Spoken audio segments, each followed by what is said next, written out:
შეაშრებოთ სულ მექნება. მაგრამ ფორმაში სულ იქნები. აი ძალიან ისე რაღაც სიმბოლურად ახსენეთ აფხაზეთი და სოციალურ ქსელში ძალიან პოპულარული გახდა ერთი აფხაზი მებრძოლი, რომელიც გიწევთ სხვადასხვა რაღაცებს წერს და სხვადასხვა შორის ბევრმა ქართველმა დაუწერა მათ ვაღიარებ და მეც უკვე ვეღარ შევიკავე თავი, როდესაც რა უნდა მოდი თავდაპირველობას გამოვიჩინე. ეს აფხაზი საერთოდ არავინ არ არის, რეიტინგი რო ავიღოთ ჩემი და იმისი არის უბრალოდ სასაცილო. არც ისეთი მებრძოლია, აქ არის უფრო პრინციპის ამბავი. მე არ ვიცოდი ვინ იყო, ვიმყოფებოდი ანტალიაში, შეჯიბრზე, უნდა მებრძოლა თურქმენთან, იქ ჩავედით კიდე სხვა სპორტსმენი მყავდა, წაყვანილი ამ აფხაზთან უნდა ებრძოლა. ჩვენ არ ვიცოდით, რომ ეს აფხაზი იყო საერთოდ. აწონვების შედგა ყველაფერი და შევატყე, რომ ორგანიზაციას თანხა არ ქონდა. უпроსტად მითხრეს, მე თურქული კარგად ვიცი. როცა უთხარი, რომ თანხაზე რა ხდება მეთქი რა, ესეო თანხები არა გვაქვს.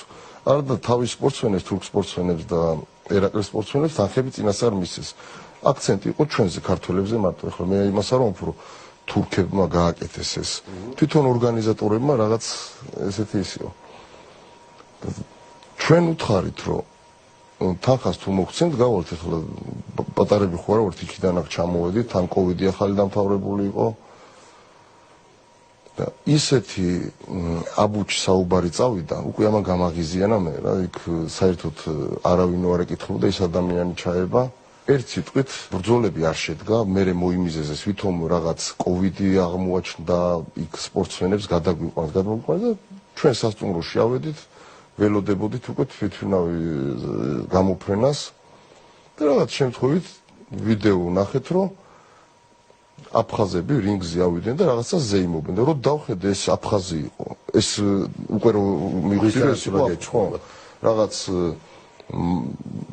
აფხაზეთის ეგრეთ წოდებული პრეზიდენტის რაღაც ჯილდო გადასცეს, რომ ქართველი დაამარცხა. ქართველი დაამარცხა, ერთი მე ვიყავი ქართველი და კიდე ჩემი მეგობარი იყო, ვისთანაც უნდა ებრძოლა. მეთქი არავის არ უჩხუბია.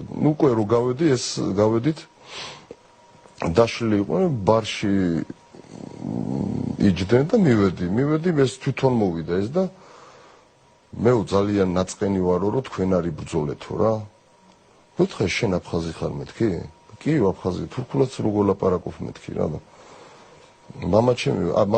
პაპა ჩემი იქიდან წამოვიდა, კი არ წამოვიდა, მეთქე გამოიქცა მეთქი და პაპა ჩემი იქ დარჩა მეთქი. აფსუა ესე იგი. და უბედურობა ის არის, არც თურქეთში გაჩერდა და გაიქცა გერმანიაში.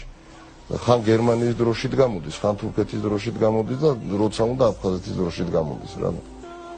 ვეუბნები ხოლმე რა ხშირად, რომ შენ არც აფხაზი ხარ, არც თურქი ხარ, არც გერმანელი ხარ, შენ თვითონ არ მასთან შესაძლოა მითხრა, ვიბრძოლოთ, აგერ სურათი მაქვს გადაღებული რამდენიმე, დავგეგმეთ, სიტყვა დავდეთ, რომ 105 კილო უნდა გამეკეთებინა, 105 კილოს გააკეთებ და თუმცა 120 კილომდე შემიძლია ვიყო. მე ვეუბნებ ყოველს ერთ რაღაცას.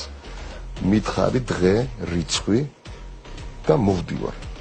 მეც არ ვეუბნები. თანხა არ მინდა, მე ვთხარ, ჩემი ფინანსებით ჩამოვალ. თუ შენ ვერ აკეთებ ამას, აგერ არის გიორგი კაბულაშვილი, ეროვნული ფედერაციის პრეზიდენტი, იმაზე მე თანხას მოგცემ, ვიდრე შენთვის ოდესღაც მოუციათ. არასოდეს არ ამბობს კონკრეტულს. ეხლა ფინეთში რომ მოვიგე, მაშინ გამოჩნდა ასპარეზზე გააქტიურდა და ამას გონია რომ ეხლა ის რახან ფინელთან 3 რაუნდი ვიჩხუბე ამასთან გამიჭირდება. აი პირობას ვდებ მთელი ქართველი ერისიაში 3 რაუნდი უნდა ვებრძოლო. ეგრევე არ დავამთავრე. მაგრამ უნდა ცემოთ 3 რაუნდი უნდა ცემო და უნდა ვეძახო გაბისკირია, მამია ალასანია და შარტაო და ყველა დაღუპულის გვარი და სახელი. აი თუ მაგრამ არ იბრძოლებს არასოდეს. ეს არ არის მებრძოლი, ეს არის სინამდვილეში გაგიბრდით. აი ვერ ვამბობ, რომ ეს არ იბრძოლებს, ეს არის ტყუილად რაღაც. როგორც ბევრი გვინახავს კლავიატურის გელი. კლავიატურის ლომი აფხაზია, რა თვითონ ამბობს, რომ ყველაზე დიდი აფხაზი ვარ და ყველაზე პატარა ქართველი გეჩხუბებული. პირდაპირ ეთერშიც მიღებულია გამოწვევა და მე მგონი ძალიან კარგი ორთაბრძოლა დაიგეგმა ბატონი შოთასგან, თუ აქვს რაიმეს თავი, ასე ვთქვათ, ჩვენც კულტურულად ვიტყვი.